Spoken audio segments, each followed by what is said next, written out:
So, Joachim, the Q2 report has been published today, but first I would like to ask you, Crunchfish turns 10 this year.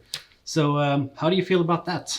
Yes, well, it's been a long journey with Crunchfish, 10 years. And I think when we sat here last time, we were just heading for our 10 years anniversary. Had a little bit of a party. We were recognizing our founder, Paul Kronholm, who and we, in order to, in a way, celebrate him and celebrate his long time with the company, we put him to write the not a CEO report, but a founder's report this time. Exactly. in the quarterly report. Yeah, and I think he did it well. Talking about. I think as we have captured the main theme here of the company, interaction perfected. Yeah. Writing on that theme, that's what Crunchfish has always been all about, trying to perfect interaction. As Paul is writing, it's challenging because it's you want to achieve more and more technically, but you also at the same time wants to make the interaction more and more simple at the same time, and that's an interesting sort of challenge that express more and more things, but do it even easier all the time. And I think that is where we are focused, and that's where we shine, for interaction perfected. Yeah, exactly. And speaking of easily or maybe easily understandable, not long ago, we actually established two separate entities, Crunchfish Proximity and Crunchfish Gesture Interaction. Yes. Could you tell us a bit more about the logic behind that decision? We have two quite separate platforms. One which is focused on mobile payments, and this is where we have that slogan, swimmingly easy payments. Exactly. Playing a little bit with the fish, swimmingly. Which is a really nice English word for meaning that everything works without a hitch. It works like clockwork.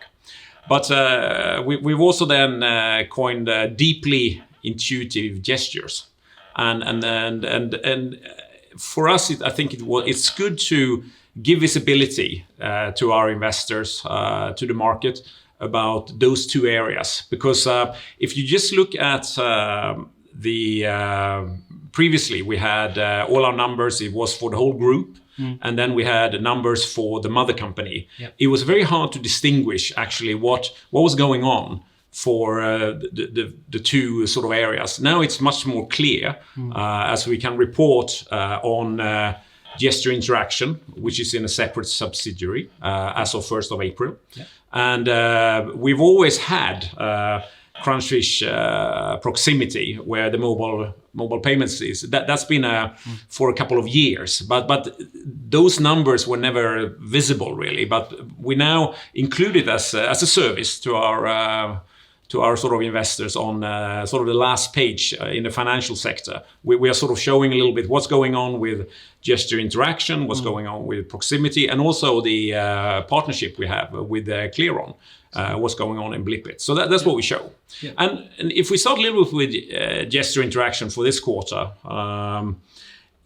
development-wise, it's been very interesting. I think we haven't been so much focused outward to trying to find another pilot here and there, but we have allowed the team to work on their big assignment, and that is to introduce a model which can model the hand skeleton. It's called a skeleton model. Yeah. And I think if you look in our Q2 report, you can read about that, and you'll see the 21 points in a hand that we actually are tracking and we are following. And that development has gone remarkably well. We're actually very, very pleased of how far we have taken it during this quarter, and we will quite soon come out with. We will have a demonstration app where we can actually demonstrate of how good it has become, and that's in a platform which is just using a processor have in a mobile phone. So it's a very restricted a processor, and still being able to achieve those results that we do. That's we feel is quite remarkable. Yeah. Yeah. And speaking about the report, could you tell us a bit more about the commercial and the financial development? Yeah, no, I think it's important because as we choose not having me doing a CEO report, Precisely. Where this would be sort of my comment. I know we put it in the press release, sort of my comment a little bit on a very high level. But what we've done sort of commercially, what we've been very focused on for mobile payments then is sort of working in India and working hard to try to land something really big in India. We are in contact with the big payment services, and no one would have been happier than me if we could have had a press release saying that now we're going ahead. We haven't lost anyone, but we haven't been able to sign anything, and that's why we can't press release sort of that we are half done. I think we need to get over that hurdle. But what we've been working on as well is that we've taken on the whole clearing platform of India, which is what is Swish-like payments in India is what's called UPI, Unified Payment Interface, and I think we've had that in some of our previous reports. It's huge, 1.5 billion payments a month on that platform, and we have been in very deep discussions with them, both their innovation team, their product team, the technical team, about an opportunity to put our software, our SDK, inside the SDK that they provide to the payment services. If we achieve that in one integration, we are everywhere. We are sort of everywhere in the entire India with our software. I would have loved to announce that as well, but I can't. We're not there yet. They're actually asking us for a little bit more of market data. I think technically we're through. They understand that our solution would work. I think product-wise, where they want to put it, it's sort of we've done that, but they want more justification before they go up to their board to present that they want to do our solution. And what we're looking at is something we've been talking about. It is what we've been phrasing as online by proxy. And online by proxy means that it is a real-time transaction. So you're paying in real time. The money is transferred from one account to another in the cloud via bank accounts. But one of the parties do not have connectivity, do not have internet connectivity. So it could typically be the customer coming into to a store and it's not able to pay because that mobile operator that customer is on cannot connect. Right now there is no connectivity. And then you can connect via the merchant instead. And this is what we facilitate with our two-way connection between the customer and the merchant, which we now also, this is new in this quarter as well, we have decided to call that proxy link, sort of a short for proximity link. You are in proximity, you are close by, and there is a link there in between. So over that proxy link, via the merchant's connection to the cloud, we can allow the customer to connect to the customer's payment service.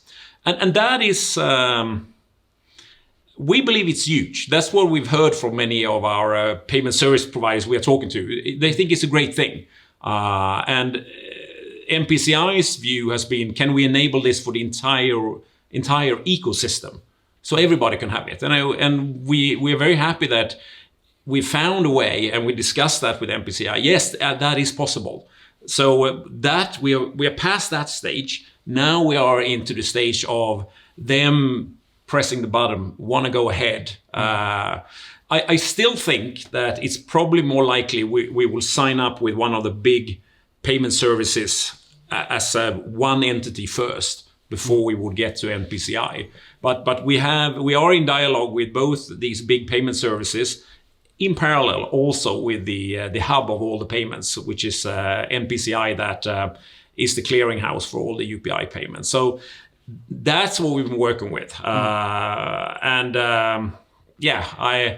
it does put stress on everybody that we haven't signed anything, and that's why we can't announce. And it's been sort of difficult. I've been actually contemplating, because we were very good at communicating back in during the spring. We communicated a lot. Now it's sort of harder, because as we get closer, it's sort of harder to, how much can you say?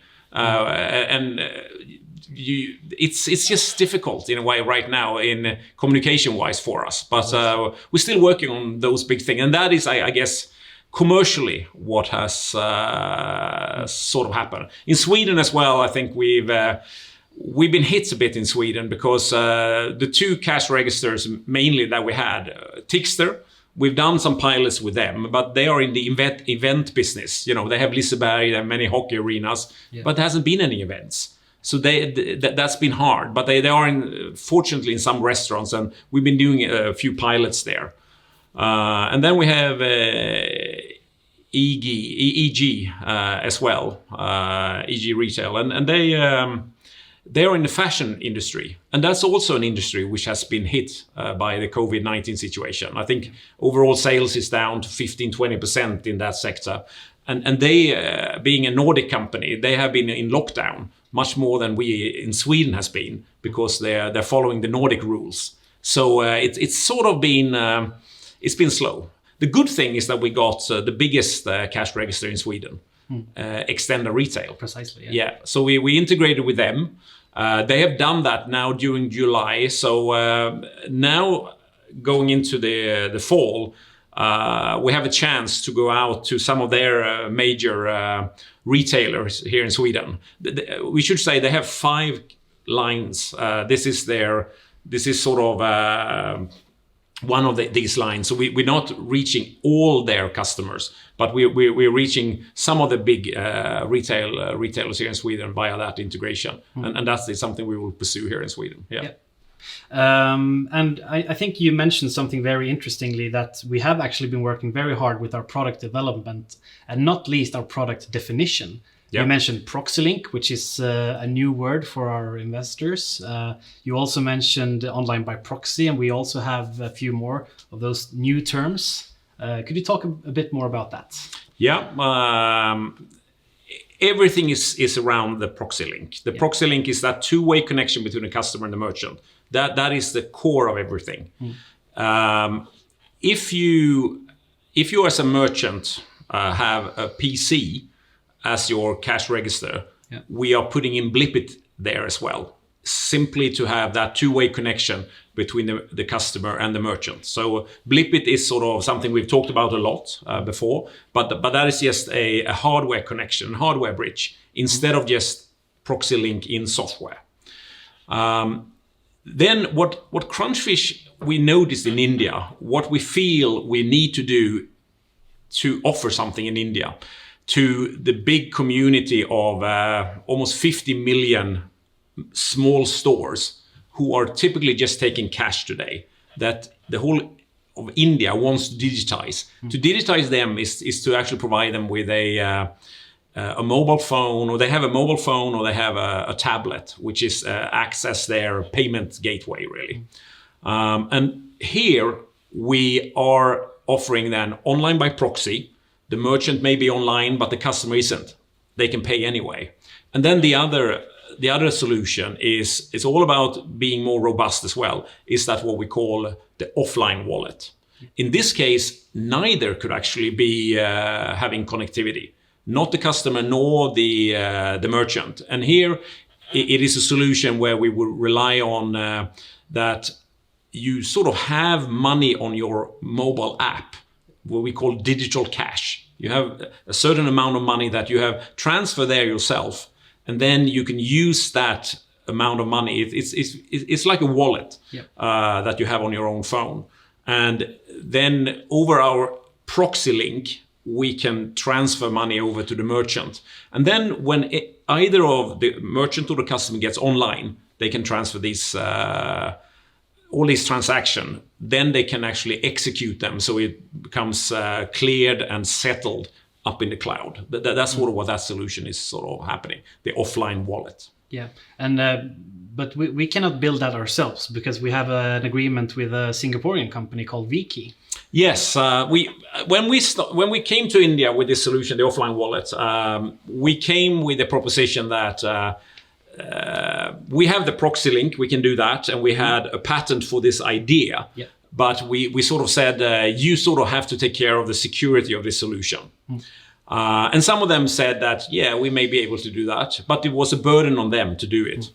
Now, what we're very happy with is that during the second quarter, we found one player in the world, a Singaporean company called Vkey, that have specialized in banking grade security in software that you can have on the apps. So they have developed this secure element where we can store this amount, the balance, how much you have on your phone, and also store all the transaction logs in a very secure way. A secure element is like a bank vault residing inside the app. So even if the phone itself is compromised or hacked, then you're not getting into that secure element that they provide. So having them providing this sort of piece of software, which is a necessity if you're going to do an offline wallet, makes that solution much more scalable for us. And they are, as Singaporeans, they're already very active in the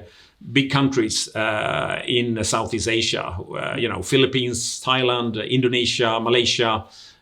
This is where they have a lot of customers already, and they are very keen to go and offer them the ability to sort of have an offline wallet service into their market. So they've done their part, actually. We specified an API between the secure element and the app, and they've built that.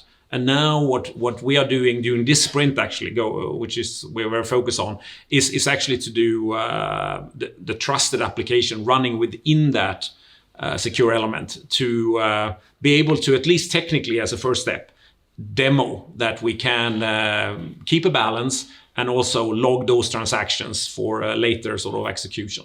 Yeah, so very, very exciting. Yeah. And finally, how do you think the rest of the year will look like? The autumn, Q3? What can you see in your crystal ball? In the crystal ball, I would love to land something big in India. I think that's what everybody's waiting for. I think it is what we can do, and that is what is closest to us. That in time that something big will happen in India. We've actually done, and we will announce that soon, as long as we have agreed verbally. But we've just hired another edition in India. We are 4 people, and now we added a 5th one as a consultant. And he was part of when NPCI was formed. So he started NPCI when it sort of was founded. And before then, he worked with SBI, which is the largest bank in India, government owned as well. And with his background and his connections, we believe we can reach higher into those organizations. So with that new consultant working with us, we hope to just get that extra energy to push through on some of the big deals that we're working with in India. So I really hope that would be that would be the breakthrough that we need in India. In Sweden, I'm hoping for that we will get to large retail chains with that would be the Blipit solution.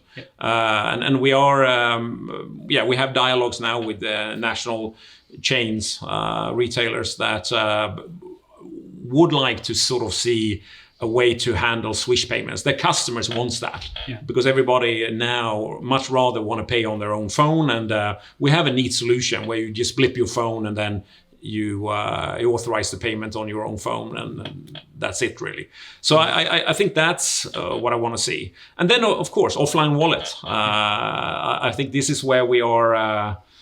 It's still early days, but it is interesting what we can do, and this will be in discussion also in the Swedish market. We will do a webinar series here in the Q3 together with the Swedish Parliament, who are looking at what is the role of the state, the Swedish state, when it comes to digital payments. And this is where I think that even we in Sweden, when cash is disappearing, we need a more stable way of paying, because if something goes down, then it affects the whole country all of a sudden, because we don't have alternatives as in India.